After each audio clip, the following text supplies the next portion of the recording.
O bordado de Castelo Branco é uma das maiores referências na identidade cultural de Castelo Branco. Para chegar até nós, com as características que lhe conhecemos, percorreu um longo caminho, temporal e geográfico, mas também técnica e esteticamente. As colchas são os objetos mais utilizados na difusão do bordado de Castelo Branco.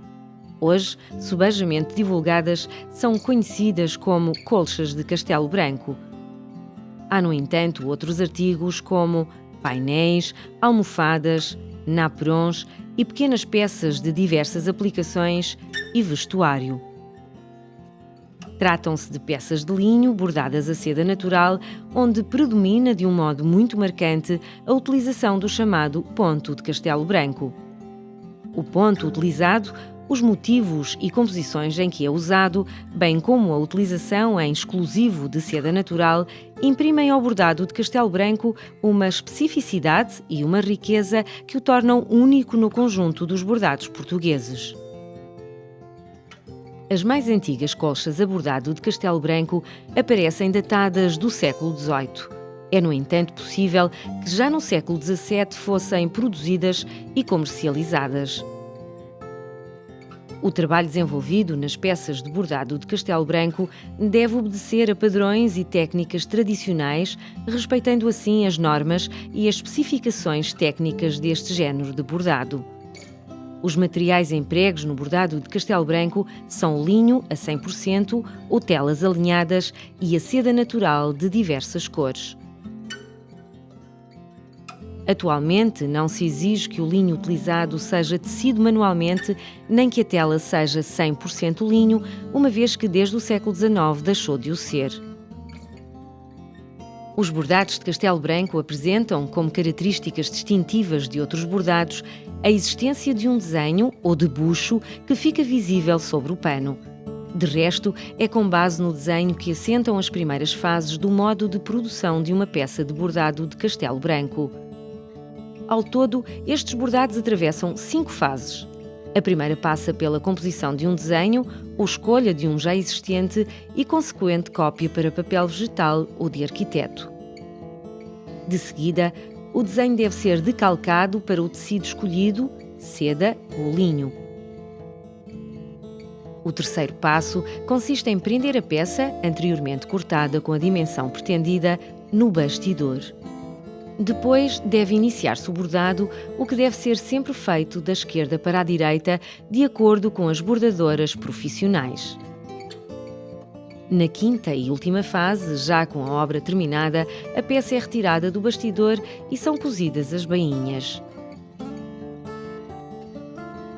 Uma das principais características do bordado de Castelo Branco reside na utilização predominante do ponto de Castelo Branco.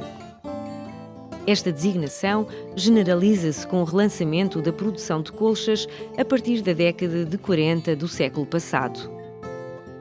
Até aí, esse ponto é conhecido como ponto largo e como a seda com que se bordava era pouco torcida, também se dizia bordar a frouxo. Até aos nossos dias, foram inventariados 48 pontos utilizados nas peças dos bordados de Castelo Branco. Nas colchas históricas datadas do século XVII, eram utilizados entre 3 a 5 pontos, sendo o ponto de Castelo Branco o mais usado. Este ponto caracteriza-se por ser um ponto largo e que assim permite preencher grandes superfícies, economizando o fio de seda. Os restantes pontos empregos nas colchas históricas são o pé de flor, de galo, o ponto de rede simples e ainda o ponto que hoje é conhecido como rede dos quadradinhos. Atualmente, acrescem a estes com muita frequência os pontos pena, espiga, o ponto rede cruzada, o ponto rede torcida e o ponto rede dos 4 pontos. Os motivos utilizados no desenho dos bordados de Castelo Branco resultam do encontro de culturas do Ocidente e do Oriente. Encontramos nas peças mais antigas a influência que vai desde o desenho e a gravura europeus, do século XVII e XVIII, à azulejaria portuguesa, aos têxteis indianos e aos têxteis e porcelanas chineses. A grande diversidade de motivos contribui incontestavelmente para a riqueza do bordado e sua plasticidade. Podemos comprovar que os motivos estão organizados em 5 categorias: a vegetalista, a zoomórfica, a antropomórfica, mitologia e simbologia específica e a inanimada.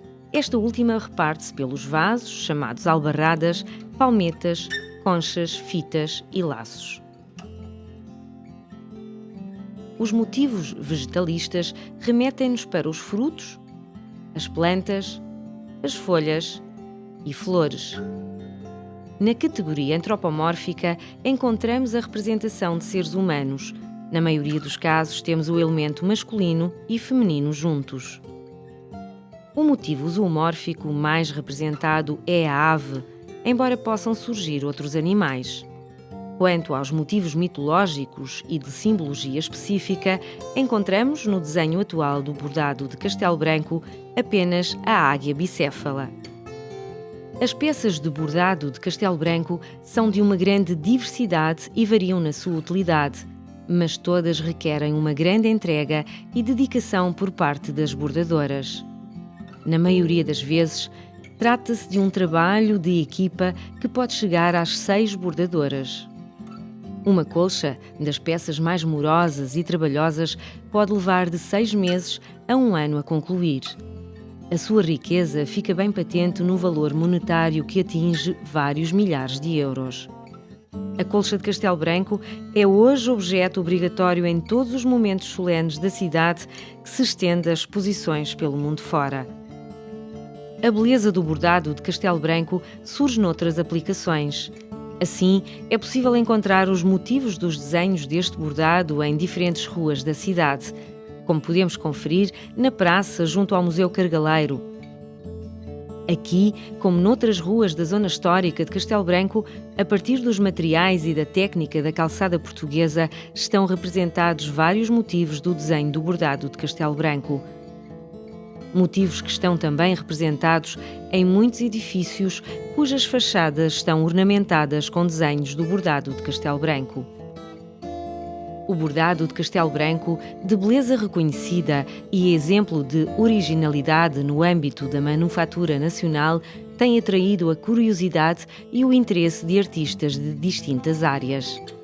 Tal interesse pode vir a proporcionar uma inovação profunda, quer nos desenhos, na estrutura, quer nas cores.